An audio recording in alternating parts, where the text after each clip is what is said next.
Hello everyone, Mr. Hancock here. This video here is for the short story essay in Composition 2. It doesn't matter if it's online or if it's traditional. It's going to follow the same formatting and requirements. However, you'll notice here this has specific due dates on it and everything like that. This is specifically the assignment sheet for the online version of the class. So if you're watching this in a fall 2020 or spring 21 and so on, just disregard these dates. I want you all to understand that the dates obviously are different. Look in the assignment sheet you have, particularly specifically for that class that semester, not the due dates you see in this video. Okay, so mainly this video we're just going to talk about the general requirements. All right. So what you'll notice here is that right off the bat with the due dates, forget the Sunday, February 9th and all that stuff, but you'll know that regardless you will have a peer review session.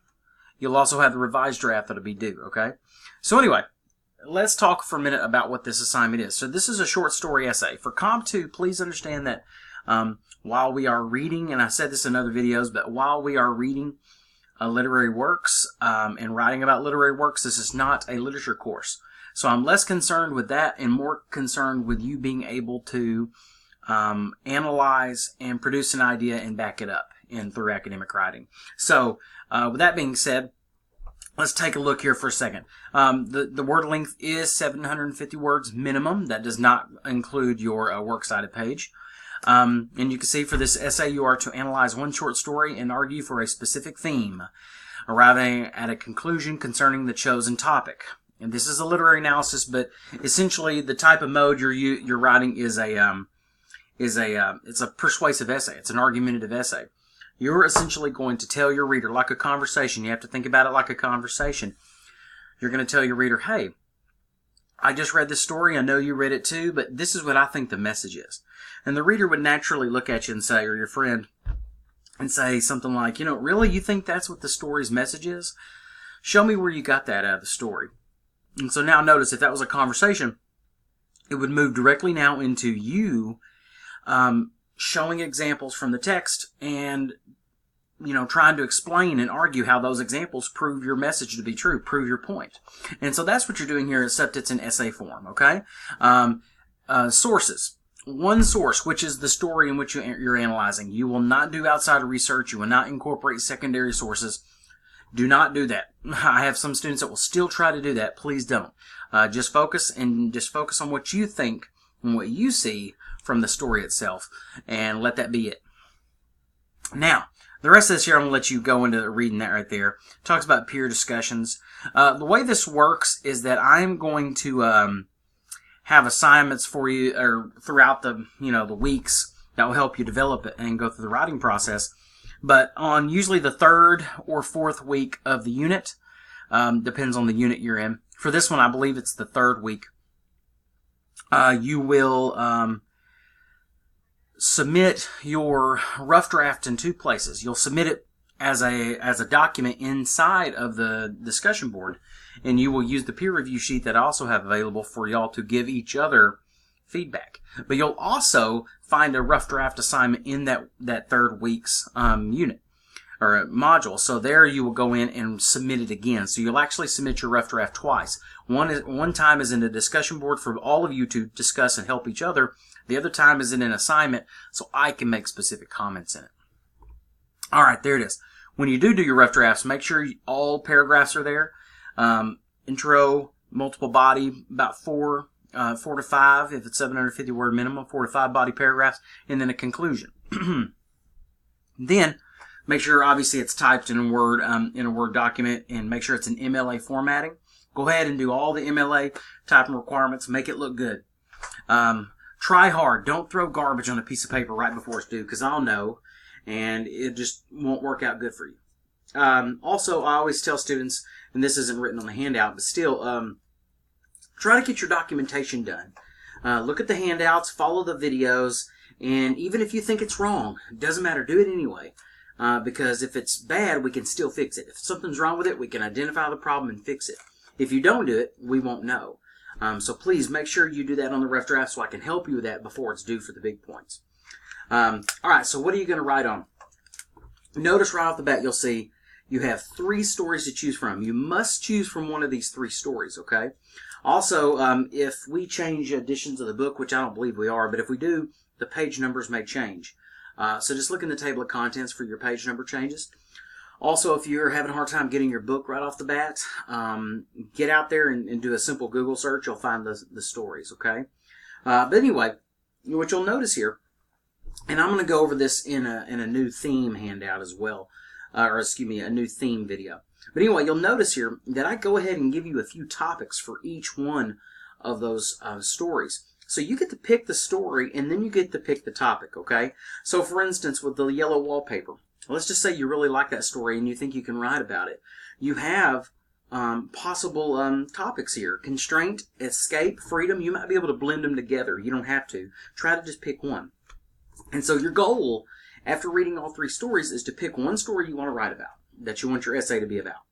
And then you have to pick one topic, okay? And now remember, your topic is not the argument, okay? You can't come in and argue, the yellow wallpaper is teaching us about escape. Well, no kidding. We know that. The reader's not asking you whether or not it's teaching us about escape. The reader's asking what it's teaching us about escape. And so that's what you have to answer. So when we look here, say you pick escape.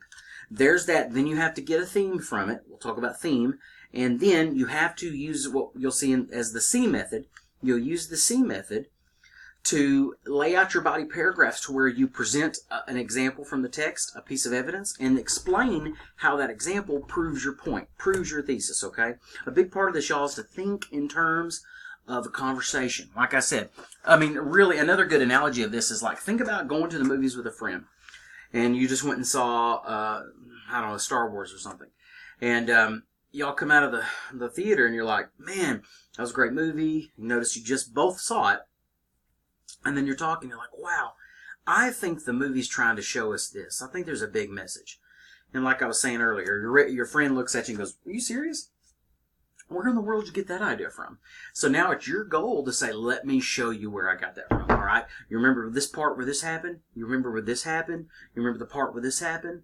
And that's you giving examples and evidence. And in that process, you're also going to explain how those examples you're pointing out prove your thesis, okay? Prove your point. All right, so you see, therefore you see my point?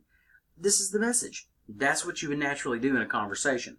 That's all you're doing here with these stories. Except not only are you doing it about a story instead of a movie, you're going to be writing it instead of saying it. But I promise you, don't think about them as 2 completely separate things. They're essentially the same thing, okay? So that's what you want to do. That is the general assignment itself, okay? And like I was saying before, we're going to go through the process together. Looking through your other videos, I talk about this for the class, but you know, every unit, say Unit 1 is short story, Unit 2 will be poetry. Every unit will have 4 to 5 weeks apiece. The last unit typically is twice as long, so it's 8, but there's still 2 writing major assignments in it. But the first couple weeks are for reading and getting our ideas laid out and outlining, planning. Even if I don't have an outline due, it's a very good idea to do that.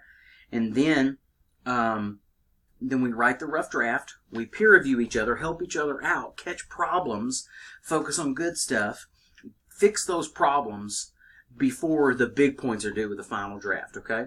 And your final drafts are always going to be due on Sunday nights by 11:59 p.m. So keep that in mind. Also, some pitfalls for these papers. And I highly recommend you take a look at the rubric folder on the Start Here page. And for the analytical essay handout, or excuse me, for the analytical essay rubric, within that rubric, it has so many categories and points that are allotted. Here are the major killers for all of the essays in my class. Number 1 is not hitting 750 words, okay?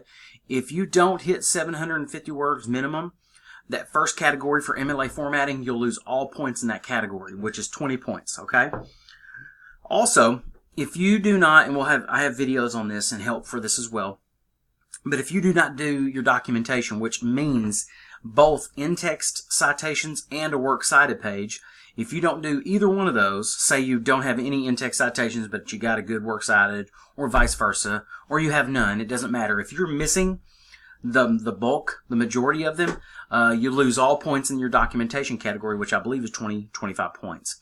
Now, if you're missing one or two here, that's not going to apply. But if you just don't have any in-text citations, if you don't have a works cited page at all, that's where you'll lose those points. So notice that right off the bat, not having documentation, not having the right word length, that alone is 40 to 45 points right off the top, okay?